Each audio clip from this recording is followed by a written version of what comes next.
Okay, everybody, how you guys doing? I'm doing another part. Doing part 2 of this creosote. Pronounce this stuff right. The stuff that they use to put on the infrastructure, such as those poles over there, and those railroad ties. If you can look at the left rail, you see that dark substance coming down the middle? That's what creosote. I can't even pronounce a word. That's what that stuff is. And those rocks that's in between the two rails, you can see the rocks look a little bit rusted or whatever. That's from that creosote. The rain washing that stuff off the ties and causing those rocks to be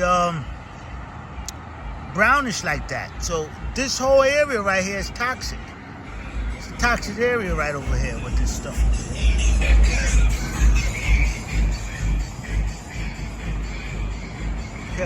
Okay, everybody, this is a video this guy posted. I made a comment on his page telling him that those rail ties are contaminated, and he's contaminating his soil, that they're toxic. They have creosote inside of there, and I'm waiting for him to respond back to me.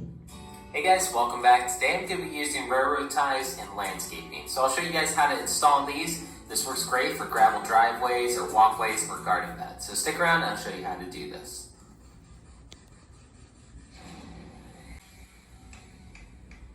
Okay.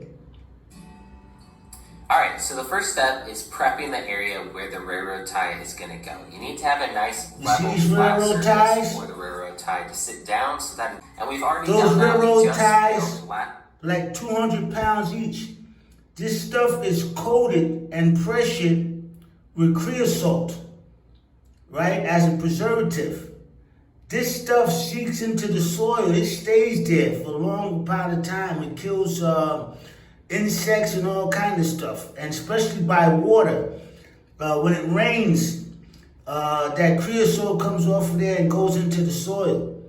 So, and this guy's not even supposed to be handling this stuff like that with his hands and stuff like that. It's another word to pronounce what's got inside of these rail ties. Last week, our raised garden beds right here. So if you guys are interested in those, go check got out that your little daughter out there, link at the end of this one. Working on these rail ties.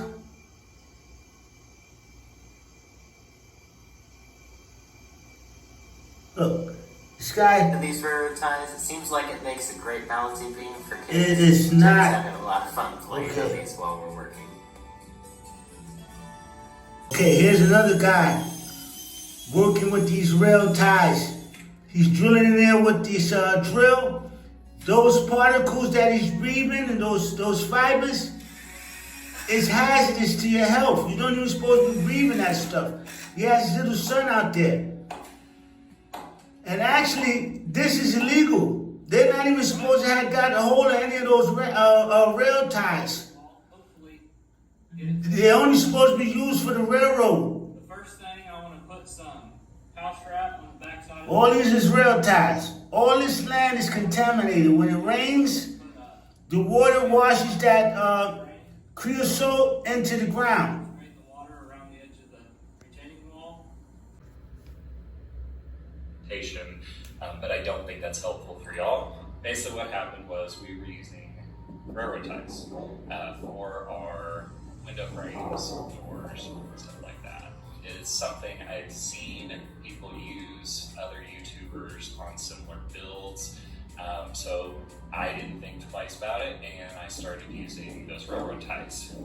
The issue was, after researching a little bit more, those railroad ties are extremely full of chemicals and stuff like that. They keep them preserved while they're on the ground for years and years and years.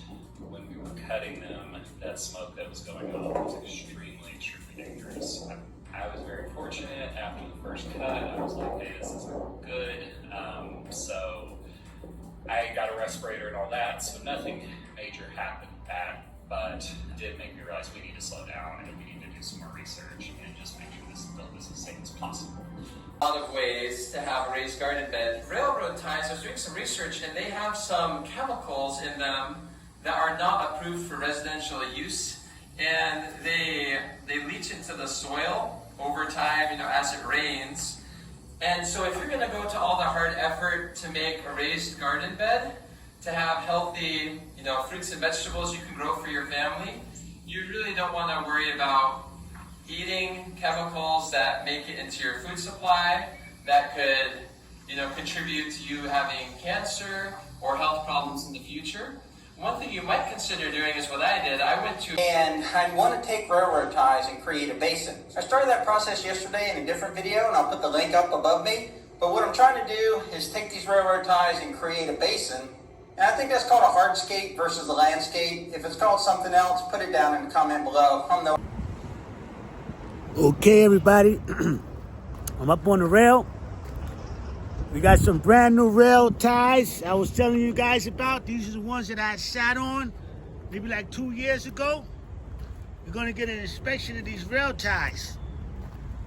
You see that? That's Creosote on those rail ties there. I can actually smell it right now. You see that tar on there? I can smell it. Doesn't smell good at all. See that tar on there? I can smell it. It smells like railroad. I told you I sat on that thing and I had stuff all on my shorts. I had to throw the shorts away. I was over here. You got to be careful up here. I haven't been up here in a while. That's the electrical wire up under here. This is the Raritan line, and the Raritan line connects onto the Northeast Corridor. The Northeast Corridor is under there. But these are those rag ties with that, how do you pronounce it? Creosote right on there. You should not be building with this stuff. When you cut this stuff, the fibers and stuff like that, you shouldn't be even. I'm going to stand back. I don't like the way it smells. These are brand new. They haven't been used yet. They haven't been used yet. You see that stuff on there? These things been over here for a while. Like I said, I was over here 2 years ago, and I was sitting on top of that thing there. And I stained my pants. Smells very bad up here. Smells like a railroad. I'm out of here. Got this guy backing up over here on the rail. I'm gonna come down and get a good view. This guy was right behind me. I wish I could have seen him get off of that rail. Okay, I was having some problems bringing that CXX across that diamond, that 90-degree crossover in the middle there. I wiped it down with some alcohol and everything is fine. I'm gonna be making another video about that creosote. This guy's doing stop over there. I'm gonna be making another video about that creosote because I've been watching some YouTube channels and guys has been building stuff with that on their property. They've been using those railroad ties to build stuff on their property and contaminating themselves, and they don't even know. This train is acting foolish, man. This train is acting foolish. So, I'm gonna be on the rail today.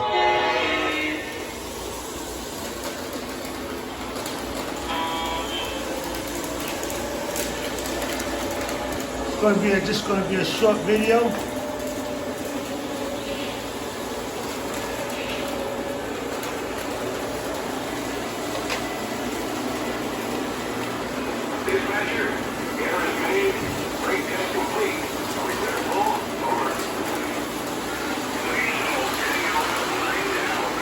This guy's coming through the diamond fine.